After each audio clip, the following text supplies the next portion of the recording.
जय हिंद दोस्तों, स्वागत है आपका फिर से एक बार आर के क्लासेस में। तो हमारी पॉलिटी इंडियन पॉलिटी सीरीज चल रही है जैसा कि आपको पता होगा। और इसमें आज हम स्टार्ट करने वाले हैं लेक्चर नंबर 3 इंडियन पॉलिटी का। अगर आपने वो दोनों लेक्चर्स नहीं देखे हैं तो मैं डिस्क्रिप्शन में उनका लिंक दे दूंगा, जाकर उनको जरूर देखें। उसके बाद ही आपको ये समझ में आने वाली है। और ये लेक्चर हमारा कंटिन्यू करना बहुत ज़्यादा ज़रूरी है क्योंकि हमारा यूपी पुलिस कांस्टेबल और दिल्ली पुलिस कांस्टेबल के एग्जाम बहुत ही ज़्यादा नज़दीक हैं और हमें अपना सिलेबस जल्दी से जल्दी और अच्छी तरह कंप्लीट करना है। तो आज हम क्या स्टार्ट करने वाले हैं? आज हम स्टार्ट करने वाले हैं प्रियम्बल। प्रियम्बल क्या है? प्रियम्बल हमारे कॉन्स्टिट्यूशन का एक ओवरव्यू है, एक छोटा सा ओवरव्यू है। तो इसकी शुरुआत कहाँ से हुई? इसकी शुरुआत हुई जवाहरलाल नेहरू के द्वारा, जब उन्होंने ऑब्जेक्टिव रेजोल्यूशन हमारी कॉन्स्टिट्यूएंट असेंबली में डिमांड की। तो इससे जो सबसे पहली इंपॉर्टेंट चीज बनती है प्रियम्बल। प्रियम्बल जो है ऑब्जेक्टिव रेजोल्यूशन का ही एक मॉडिफाइड वर्जन है। तो प्रियम्बल क्या है? Preamble modified version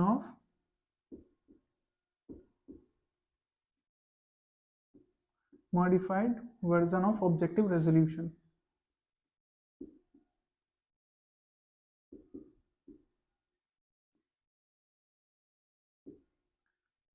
objective resolution, modified version of objective resolution है प्रियम्बल। और इसकी पहली बार डिमांड किसने रखी है? इसको किसने कॉन्स्टिट्यूएंट असेंबली में पहली बार इसका आइडिया पुट फॉरवर्ड किया? वो थे जवाहरलाल नेहरू।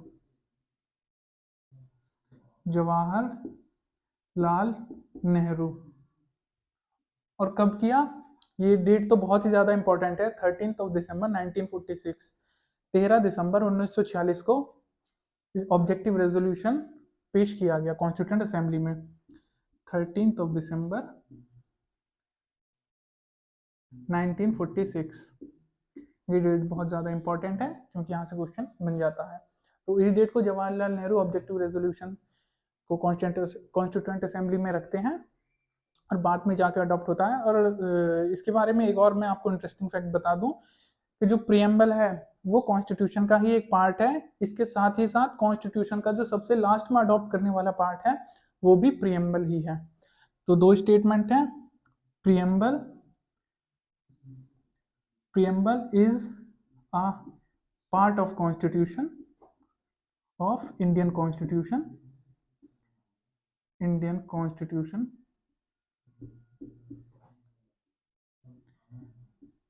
और इसके साथ ही क्या, ये last, it was the last part of Indian constitution to be adopted. यानी कि हमारे इंडियन कॉन्स्टिट्यूशन का जो आखिरी पार्ट है अडॉप्ट होने वाला वो भी प्रियम्बल ही है। ये भी एक बहुत ही इंपॉर्टेंट और एक इंटरेस्टिंग फैक्ट है। Last part two be adopted.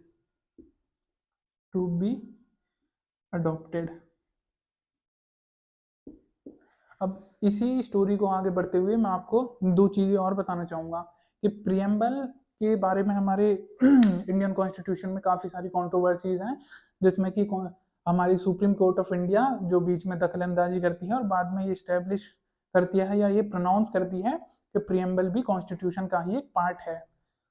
लेकिन प्रियम्बल का मैं एक और बहुत ज्यादा इंपॉर्टेंट चीज बता दूं कि प्रियम्बल जो है हमारा वो कितनी बार अमेंड हुआ है।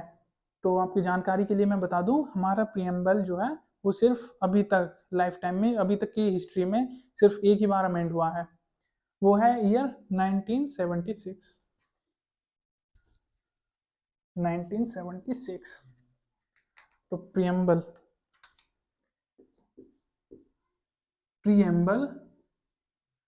Has been amended only once. एक ही बार अमेंड हुआ है और वो कब? 1976। Very important date, important date. 1976 में एक ही बार अमेंड हुआ है। और इस टाइम प्राइम मिनिस्टर कौन थे हमारे इंडिया के, या किसके टेन्योर में हुआ था अमेंड? ये भी क्वेश्चन बन सकता है। तो इसका आंसर है पीएम इंदिरा गांधी। इंदिरा गांधी जी के टेन्योर में ही हमारा जो प्रियम्बल है वो अमेंड हुआ है। और अमेंड हुआ है तो इसमें हुआ क्या था, मतलब इसमें क्या चेंजेस हुए। अमेंड का मैं आपको मतलब बता दूं, अमेंड का मतलब है जो थोड़ी सी मॉडिफिकेशन जो की जाती है किसी भी चीज में उसको कहते हैं अमेंड। जैसे हमारे कॉन्स्टिट्यूशन में काफी सारे आर्टिकल्स हैं जो कि अमेंड हुए हैं, तो हम उनको कैसे जानते हैं, अमेंडमेंट एक्ट। जैसे अभी पिछले 2-3 साल पहले कंट्रोवर्सी हुई थी CAA यानी सिटीजनशिप अमेंडमेंट एक्ट, तो वो भी एक अमेंडमेंट था, यानी कि उसमें जो सिटीजनशिप के रूल थे या सिटीजनशिप से रिलेटेड जो भी आर्टिकल्स थे उनमें मॉडिफिकेशन की गई थी, तो वो था CAA की फुल फॉर्म क्या थी, सिटीजनशिप अमेंडमेंट एक्ट। तो वहां से आप रिलेट कर गए होंगे, तो इंदिरा गांधी। ठीक है, तो प्रियम्बल में जो मॉडिफिकेशन क्या हुई थी, अमेंडमेंट क्या हुई थी प्रियम्बल में, मैं आपको बता दूं। प्रियम्बल में 3 वर्ड जो हैं वो नए ऐड किए गए, 3 words, sorry, 3 words has been added,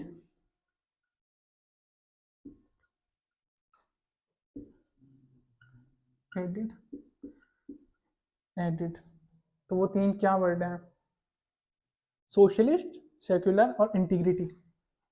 तो वो 3 वर्ड क्या है, सोशलिस्ट, सेक्युलर और इंटीग्रिटी। ये 3 वर्ड जो है हमारे प्रियम्बल में ऐड किए गए हैं, और ये कब किए गए हैं, 1976 में। किसके टेन्योर में किए गए हैं, PM इंदिरा गांधी जी के टेन्योर पे किए गए हैं।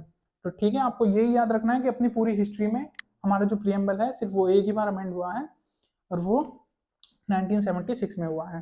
ठीक है, तो अब मैं प्रियम्बल, आपको ये पता चल गया कि प्रियम्बल कॉन्स्टिट्यूशन का ही एक पार्ट है, लेकिन प्रियम्बल के बारे में हमारे कॉन्स्टिट्यूशन में कोई ऐसे खास जिक्र है नहीं कि ये प्रियम्बल होना ही चाहिए या प्रियम्बल कॉन्स्टिट्यूशन का पार्ट है या नहीं है।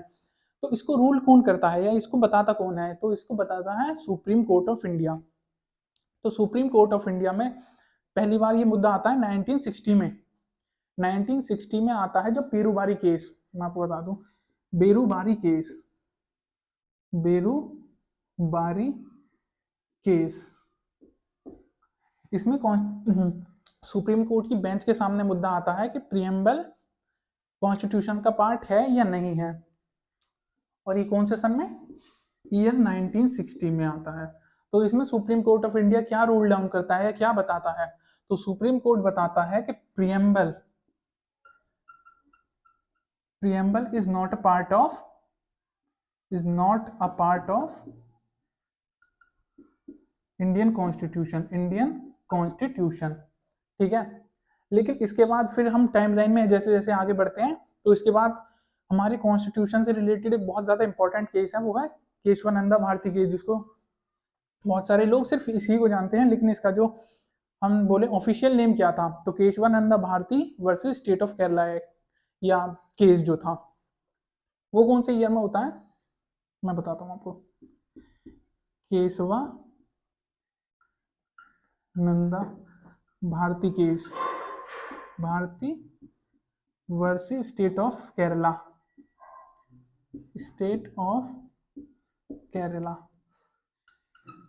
जो ये वाला केस था केशवानंदा भारती केस, तो इसमें सुप्रीम कोर्ट क्या रूल डाउन करता है, इसमें सुप्रीम कोर्ट ये रूल डाउन करता है कि जो प्रियम्बल है वो अपने कॉन्स्टिट्यूशन ऑफ इंडिया का ही एक इम्पॉर्टेंट पार्ट है, और ये ना ही चेंज किया जा सकता है।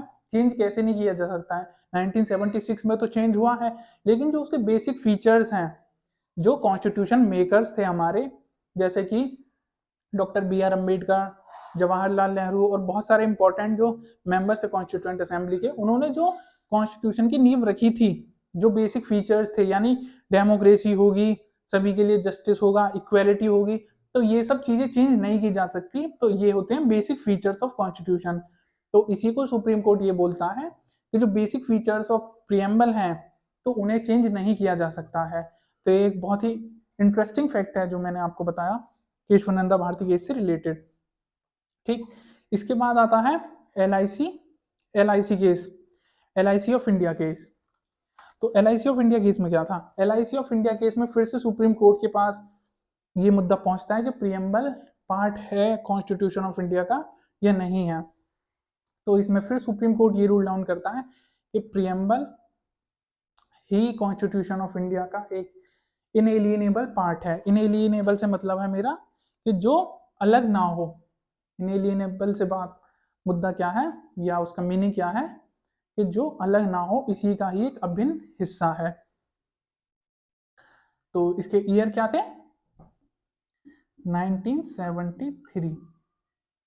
1973 में कौन सा था? Kesavananda Bharati versus state of Kerala. तो इस केस में ये रूल डाउन हुआ था। फिर आता है LIC of India versus consumer education case जो था। तो इसका फुल नाम क्या था? LIC of India versus consumer education and research centre case जो था। जो दूसरी पार्टी थी LIC of India versus consumer education and research centre. तीसरा केस था LIC of India versus consumer education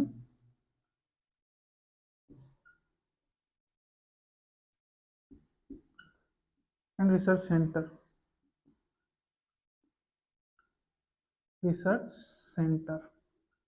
ये केस था। ये सिर्फ तीन ही, जो फर्स्ट, सेकंड एंड थर्ड, ये तीन ही केस हैं जो बहुत इंपॉर्टेंट है प्रीएम्बल से रिलेटेड, और इनसे अक्सर जो एग्जाम में क्वेश्चन बनता रहता है। तो इसका ईयर कौन सा था? इसका ईयर था 1995। इसका ईयर क्या था? 1995। तो इस सभी को आप अपनी नोटबुक्स में या नोट्स बना रहे हैं तो उसमें आप नोट डाउन कर लीजिए, क्योंकि ये बहुत इंपॉर्टेंट है। ठीक है, तो इससे हम आगे बढ़ते हैं। तो हमने प्रीएम्बल इतना तो समझ लिया, प्रीएम्बल का ओवरव्यू ले लिया कि कब के ऑब्जेक्टिव रेजोल्यूशन जो थे वो पहले अडॉप्ट किए गए, और वो उनका ही मॉडिफाइड वर्जन होता है प्रीएम्बल। उसके बाद प्रीएम्बल कॉन्स्टिट्यूशन का पार्ट है या नहीं है? बिल्कुल है। आपने तीन केस में देख लिया। प्रीएम्बल अमेंड हुआ है? जी हाँ, बिल्कुल हुआ है, 1976 में हुआ है। 3 वर्ड्स ऐड हुए हैं, वो सब हमने अब तक देख लिया। लेकिन जो ओरिजिनल अब प्रीएम्बल है हमारे पास, जो ओरिजिनली है, तो उसको पढ़ते हैं हम। उसमें क्या दिया हुआ है? तो उसमें हमारे कॉन्स्टिट्यूशन ऑफ इंडिया जो है उसका एक ओवरव्यू दिया हुआ है कि इसमें है क्या। जैसे ये अपनी अथॉरिटी लाता कहाँ से है, तो ये कहाँ दिया हुआ है? ये दिया हुआ है प्रीएम्बल में, क्योंकि प्रीएम्बल स्टार्ट कहाँ से होता है? We the people of India. We the people of India, यहां से हमारा प्रीएम्बल स्टार्ट होता है। तो इसी को ही इंटरप्रेट करते हुए सुप्रीम कोर्ट ने ये रूल किया है कि जो प्रीएम्बल है, कॉन्स्टिट्यूशन है, वो अपनी अथॉरिटी कहाँ से लाता है, यानी वो अपनी पावर लाता कहाँ से है। कि कैसे हम मान लेंगे प्रीएम्बल या कॉन्स्टिट्यूशन के हिसाब से ही सब बातें होंगी, क्योंकि हमने अपने आप को कॉन्स्टिट्यूशन दिया है। तो ये कहाँ से पता लगता है? प्रीएम्बल से, क्योंकि प्रीएम्बल की स्टार्टिंग वाली लाइन क्या है? We the people of India. और ये मेरे वर्ड्स नहीं है, ये है सुप्रीम कोर्ट के वर्ड्स, क्योंकि जो सुप्रीम कोर्ट इंटरप्रेट करता है हम उसी को इंडियन पॉलिटी में क्वेश्चन बनते हैं, और वो ही जो लीगल है, लीगैलिटी उसकी वहीं से आती है। We the people of India. इसके बाद जो की टर्म्स हैं उन्हें जानना बहुत ज़्यादा ज़रूरी है। जैसे अभी हमने वो देखा था जो अमेंड हुए थे, सोशलिस्ट, सेक्युलर एंड इंटीग्रिटी। तो इसके बाद प्रीएम्बल में जो कीवर्ड्स हैं हम उन्हें देखेंगे। Socialist, secular, democratic, democratic Republic.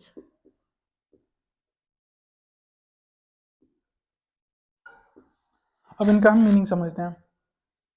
Socialist का मीनिंग है क्या? सोशलिस्ट ये एक इकोनॉमिक टर्म है, यानी इकोनॉमिक टर्म किस पर्सपेक्टिव से है? इकोनॉमिक टर्म इस पर्सपेक्टिव से है क्योंकि इकोनॉमी में दो तरह की बात की गई है कि किस तरह की मीन्स ऑफ प्रोडक्शन कौन ओन करेगा या किस टाइप की इकोनॉमी होगी। तो कौन सी होगी? एक तो सोशलिस्ट और एक कैपिटलिस्ट। कैपिटलिस्ट में क्या होगा कि गवर्नमेंट लेसिस फेयर की पॉलिसी अपनाएगी, अडॉप्ट करेगी, जिसमें कि वो ज़्यादा मैं क्या बोलूँ, ज़्यादा उसमें दखलंदाजी नहीं करेगी। यानी जो लोग कर रहे हैं जब तक वो रूल ना तोड़ें तब तक वो करते रहें, कोई परेशानी नहीं है। लेकिन सोशलिस्ट में क्या होगा? सोशलिस्ट में ये होगा जो बेसिक नीड्स हैं उनके लिए हमें गवर्नमेंट हमें फैसिलिटीज या गवर्नमेंट होना जो हमारी बेसिक नीड्स हैं उन्हें प्रोवाइड करे।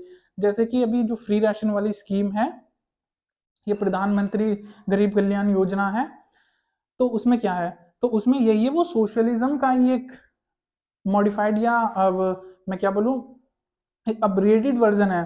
क्यों? क्योंकि उसमें गवर्नमेंट जो है अपने लोगों को फ्री राशन या राशन प्रोवाइड कर रही है, जिससे कि जो सोशलिस्ट जो टर्म है उसको डिफाइन करता है कि जो मीन्स ऑफ प्रोडक्शन है या फिर जो इंडस्ट्रीज हैं जैसे बीएसएनएल है, आईओसी है, वो सब उनको कौन ओन करेगा? गवर्नमेंट ओन करेगा। जो बेसिक नेसेसिटी है लोगों की, उनको गवर्नमेंट अपने थ्रू प्रोवाइड करेगी। ठीक, तो इस सोशलिस्ट का मीनिंग ये है। इसके बाद क्या आता है? सेक्युलर। तो सेक्युलर का मतलब क्या है? सेक्युलर का मतलब है जिस किसी भी ऑर्गेनाइजेशन, नेशन या स्टेट या किसी का भी जो रिलीजन है, जो ऑफिशियल रिलीजन ना हो। जैसे इंडिया हमारा जो नेशन है, एज अ नेशन, इसका कोई ऑफिशियल रिलीजन है नहीं, लेकिन इसमें मेजॉरिटी कौन रह रहे हैं? हिंदुइज्म प्रैक्टिस करते हैं लोग, तो हिंदू रह रहे हैं मेजॉरिटी में, लेकिन फिर भी हमारी जो इंडिया है उसका कोई ऑफिशियल रिलीजन है नहीं। ठीक है, तो इसका मतलब ये है no official religion, no official religion. ठीक, सोशलिस्ट का मतलब means of production owned by government. ठीक, इसके बाद आता है डेमोक्रेटिक। डेमोक्रेटिक का मतलब है जिसमें कि जो लोग हैं, जो हम पीपल हैं, हम जो है, जो रूलिंग अथॉरिटी है, जो जो रूल कर रही है, उसको हम इलेक्ट करें। ठीक, तो डेमोक्रेटिक का सिंपल मीनिंग है, आप सभी जानते हैं, टू इलेक्ट। ठीक, इसके बाद आता है रिपब्लिक। रिपब्लिक का मतलब क्या है? जिसका जो हेड ऑफ द स्टेट है, हेड ऑफ द गवर्नमेंट नहीं, हेड ऑफ द स्टेट जो चुना गया हो। ठीक, जैसे कि प्रेसिडेंट ऑफ इंडिया है, उसे हम चुनते हैं, हम यानी डायरेक्टली नहीं चुनते, लेकिन जो हमारे रिप्रेजेंटेटिव्स हैं जैसे कि एमपीज, एमएलए वो चुनते हैं, लेकिन वो चुने फिर भी जा रहे हैं। जो प्रेसिडेंट ऑफ इंडिया है एट लास्ट वो चुने तो फिर भी जा रहे हैं। लेकिन जैसे यूके है, वो एक रिपब्लिक नहीं, वो एक मोनार्क है। जैसे जो क्वीन एलिजाबेथ थी, लेकिन अब तो किंग चार्ल्स हो गए हैं, लेकिन वहां पे मोनार्की है, यानी वो रिपब्लिकन कॉन्स्टिट्यूशनल नहीं है, वो मोनार्क कॉन्स्टिट्यूशनलिज्म है वहां पर। ठीक, यानी head of the state, head of the state should be elected, should be elected. ठीक, इसका मीनिंग ये है, तो इसको आप नोट डाउन कर लीजिए, क्योंकि ये आपको अगर लास्ट टाइम पे देखोगे तो आपको वर्ड्स में कंफ्यूजन नहीं होगी कि किसका मीनिंग क्या है या कौन सी चीज किसको डिफाइन करती है। तो इसको आप नोट डाउन जरूर कर लें, ये बहुत ज्यादा इंपॉर्टेंट है आपको समझने के लिए। ऐसा नहीं है कि यहाँ से आपको डेफिनेशन आएगी या एग्जाम में क्वेश्चन बनेगा कि इसका मीनिंग क्या है या उसका मीनिंग क्या है, लेकिन ये आपको एज अ बेसिक अंडरस्टैंडिंग के लिए बहुत ही ज्यादा इंपॉर्टेंट है। ठीक है,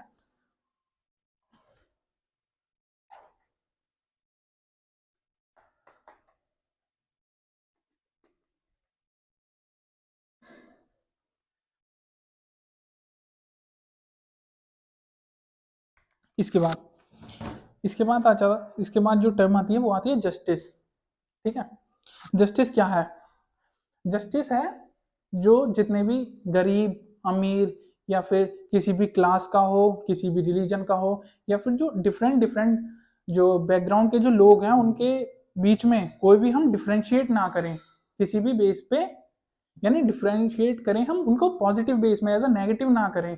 पॉजिटिव इन द सेंस कि हम जो रिजर्वेशन देते हैं, वो जो एस टी, एस सीज या ओबीसीज हैं, जो बैकवर्ड हैं, जो रियली बैकवर्ड हैं, उनको हम अपलिफ्ट करने के लिए दें। ठीक है, तो ये एक पॉजिटिव डिस्क्रिमिनेशन है, नेगेटिव डिस्क्रिमिनेशन नहीं। नेगेटिव डिस्क्रिमिनेशन का मीनिंग जैसे मैं आपको बताऊं कि गरीब और अमीर, हम जैसे मान लें कि एक जो गरीब आदमी है उसकी जो वोट है उसकी वैल्यू कम होगी, उसके वोट की वैल्यू कम होगी, और जो अमीर आदमी है जो टैक्स ज्यादा पे कर रहा है गवर्नमेंट को, उसकी जो वोट की वैल्यू है वो ज्यादा होगी। ठीक है, वो हो गया नेगेटिव डिस्क्रिमिनेशन। लेकिन पॉजिटिव डिस्क्रिमिनेशन को वो सपोर्ट करता है, जो कॉन्सेप्ट है जस्टिस का, वो पॉजिटिव डिस्क्रिमिनेशन को सपोर्ट करता है। ठीक, जस्टिस, जस्टिस। अब इसमें भी पार्ट्स आ जाते हैं जस्टिस के, जैसे कि एक तो इकोनॉमिक जस्टिस हो जाएगा, एक पॉलिटिकल जस्टिस हो जाएगा, ठीक है, justice, political justice, political justice, ठीक, और एक है इकोनॉमिक जस्टिस।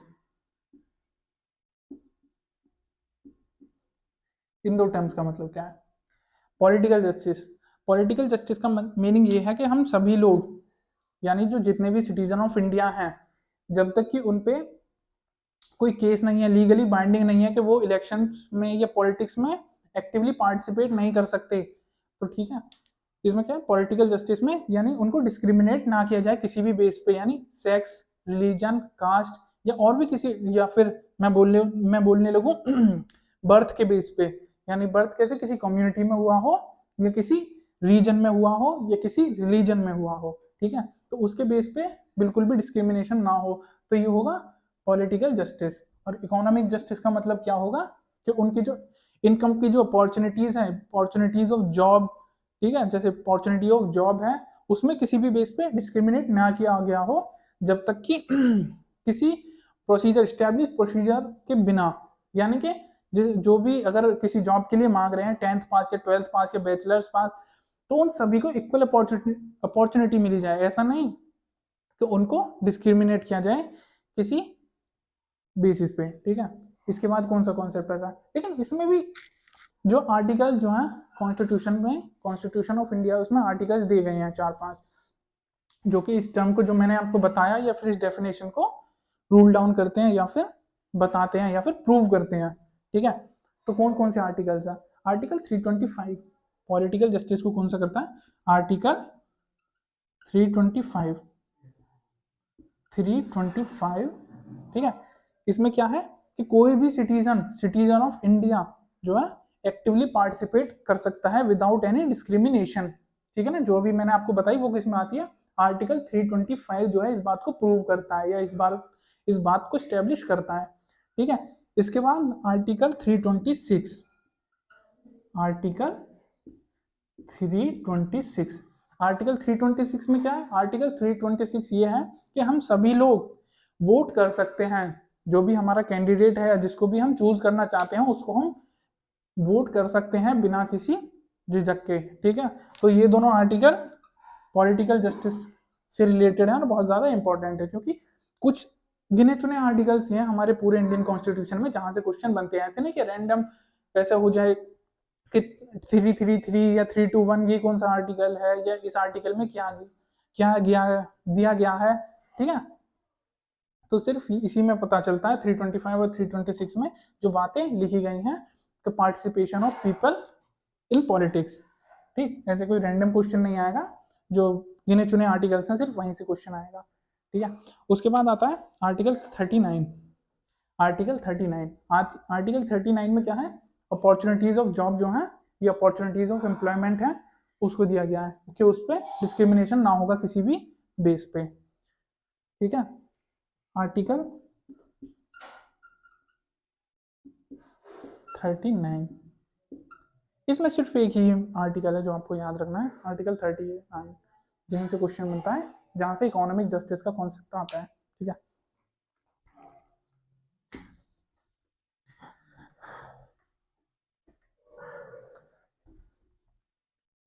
प्रियम्बल में और ज़्यादा कुछ चीज़ें याद करने की ज़रूरत है नहीं, जो इंपॉर्टेंट चीज़ें हैं सिर्फ ये दोनों ही हैं जहाँ से क्वेश्चन बनता है। स्पेशली आपको जो टर्म्स हैं या फिर जो अमेंडमेंट है 42nd amendment act, 42nd amendment act, amendment act of 1976, सिर्फ ये है जो आपको प्रियम्बल से कुछ ना हो तो सिर्फ इसे तो कम से कम याद रखना ही है, जहां से कॉमनली क्वेश्चन बन जाता है, ठीक है। इसके बाद क्या आता है? इसके बाद एक कॉन्सेप्ट है, इसके बाद एक की टर्म है इक्वेलिटी, इक्वेलिटी, ठीक है, इक्वेलिटी। ये भी हमारे प्रियम्बल में या हमारे कॉन्स्टिट्यूशन में डिस्क्राइब है, प्रियम्बल में स्पेशली डिस्क्राइब है कि इक्वेलिटी यानी किसी भी बेस पर डिस्क्रिमिनेट ना किया जाए, सबको equality of law, equality before law या equality of opportunities in employment, ठीक है। ये सब चीजें इसमें इक्वेलिटी में ही बताई गई है कि किसी भी चीज पे डिस्क्रिमिनेट ना हो, ठीक है। इक्वेलिटी का मतलब यही है। और इसमें लेकिन दो कॉन्सेप्ट हैं जो, एक तो यूके के कॉन्स्टिट्यूशन से, या यूके में कोई ऐसा स्पेशली रिटन कॉन्स्टिट्यूशन है नहीं। जो यूके है वहां पे कोई भी रिटन कॉन्स्टिट्यूशन नहीं है, वहां पे सिर्फ ओरल कॉन्स्टिट्यूशन है, या फिर जो मैं बोलने लगूँ कन्वेंशंस हैं, यानी कि वहां पे कोई एक बुक या कॉन्स्टिट्यूशन जैसे हमारा है, एक किताब है संविधान की, ऐसी कोई भी किताब नहीं लिखी गई है यूके में वहां पे। लेकिन ऐसा नहीं है कि कोई भी लीगली कार्रवाई नहीं हुई गई की गई है, या फिर कन्वेंशंस नहीं है, वहां पे कन्वेंशंस हैं लेकिन कॉन्स्टिट्यूशन नहीं है। लेकिन इसके अपोजिट अमेरिका में रिटन कॉन्स्टिट्यूशन है। सबसे पहला रिटन कॉन्स्टिट्यूशन अमेरिका का है, ठीक है। तो इसकी क्या है, इक्वेलिटी। इक्वेलिटी आपको समझ में आ गई इक्वेलिटी है क्या। लेकिन इक्वेलिटी बिफोर लॉ, ये वाला जो टर्म है इसे समझना बहुत इंपॉर्टेंट है। Equality before law, equality before law, ये पहली बात तो लिया कहाँ से गया है, ये यूके के कॉन्स्टिट्यूशन से लिया गया है, यूके के कॉन्स्टिट्यूशन से। इसमें क्या है, इक्वेलिटी बिफोर लॉ, यानी जो लॉ है वो तो सेम रहेगा सबके लिए, उसी के साथ साथ इक्वेलिटी भी वहीं रखी जाएगी। यानी जैसा लॉ है उसमें रिच या पुअर या गरीब या किसी रिलीजन के बेस पे या कास्ट के बेस पे डिस्क्रिमिनेट नहीं किया गया है। जो लॉ है वो सभी के लिए सेम है, ठीक है। लेकिन इसके बावजूद या इसके अपोजिट क्या आता है, एक और कॉन्सेप्ट आता है जो अमेरिकन, वो है equal protection of laws.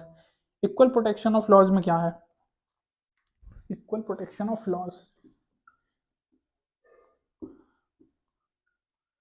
Protection of laws, ठीक है। अब ये अमेरिकन कॉन्सेप्ट है, इसमें क्या है, इक्वल प्रोटेक्शन ऑफ लॉज, यानी जो लॉ है वो सभी के लिए सेम है, लेकिन उसको इंटरप्रेट कौन करेगा, जो जज है वो उसको इंटरप्रेट करेगा। यानी कि जो कोई भी केस है उस पर ऐसा नहीं कि अलग अलग लॉ अप्लाई होगा, या एक इंसान है उस पर अलग अलग लॉ अप्लाई होगा, सभी पे एक ही लॉ अप्लाई होगा। तो ये अमेरिकन कॉन्सेप्ट है, और ये वाला इक्वेलिटी बिफोर लॉ ये ब्रिटिश कॉन्सेप्ट है, ये अमेरिकन कॉन्सेप्ट, ठीक।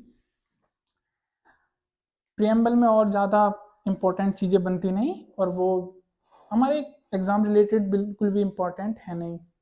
जो 42nd कॉन्स्टिट्यूशनल अमेंडमेंट एक्ट है 1976 वाला, सोशलिस्ट सेक्युलर इंटीग्रिटी, जो वर्ड्स इंक्लूड किए गए हैं सिर्फ वही इंपॉर्टेंट बन जाते हैं हमारे एग्जाम पर्सपेक्टिव से। तो इसके अलावा आपको बहुत ज़्यादा टेंशन लेने की ज़रूरत नहीं है, सिर्फ जितना मैंने पढ़ाया आपको सिर्फ उसे ही एक बार रिवाइज कर लें, और आप चाहें तो बुक में एक बार देख लें, मिलेगा आपको यहीं से क्वेश्चन, इसके बाहर से कहीं से क्वेश्चन नहीं मिलेगा। लेकिन आप फिर भी चाहें तो एक बार बुक पढ़ सकते हैं। बाकी आज की क्लास में इतना ही, फिर से नेक्स्ट वीडियो में मिलते हैं एक नए कॉन्सेप्ट के साथ, एक नए लेक्चर के साथ, एक नए टॉपिक के साथ।